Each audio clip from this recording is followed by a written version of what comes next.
Hello, my name is Andrew Farhat. This is my good friend Derek Rinks. He is a graduate, University of California in Irvine.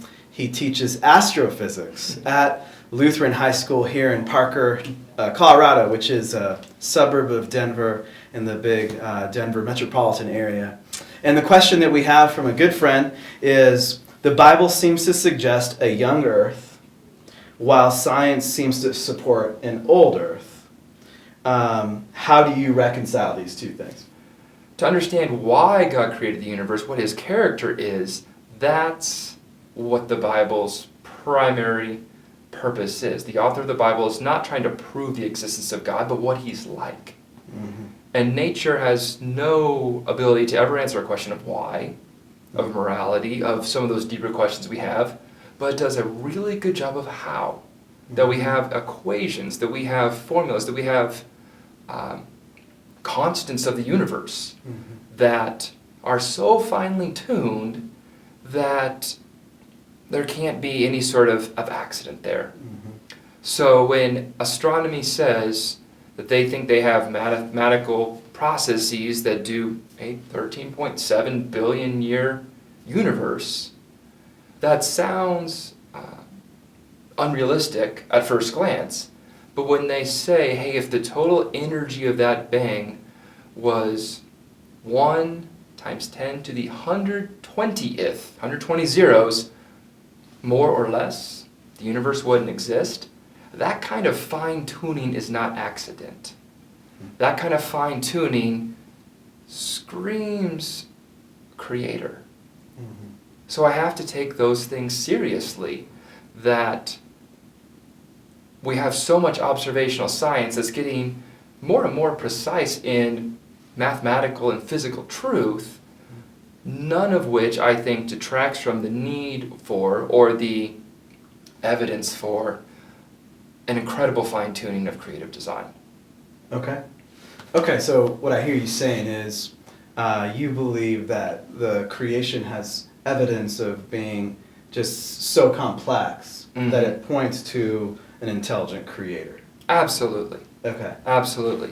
All right, and so can one believe that there is an old earth, but then also believe that the biblical narrative is true at the same time? Absolutely. And is that what you believe? It is. Okay, so tell everybody why you believe that and how you reconcile those. Without getting overly complex and in the scope that we have, but Thank you. Please dig and read and check these things. Our time is not God's time. I think we can understand that clearly, that he spoke creation to being, not just space, but time as well.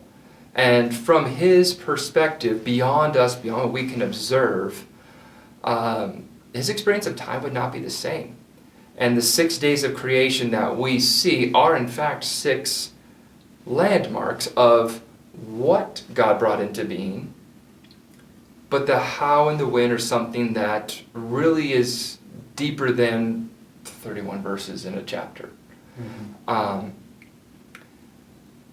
God's reality, God's experience of time isn't the same as us. Even here on earth, relativity, don't let that scare you, it's not terrible.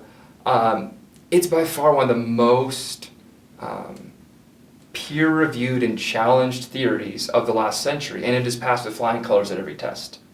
And there's 2 things we know.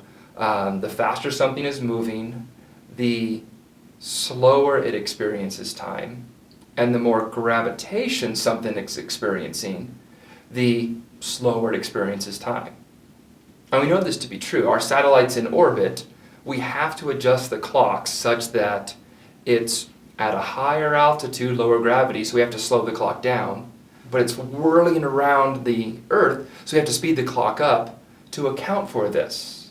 It's in everyday science, relativity.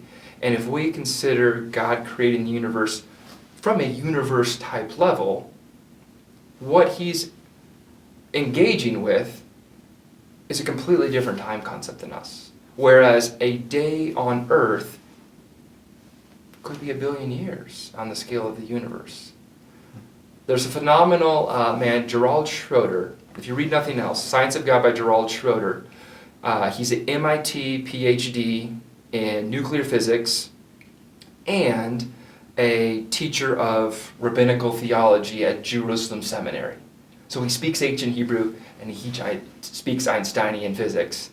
And his resolution of our days, God's ages, it checks out with incredible precision that I find really no contrast between what God did and what we see amongst the stars.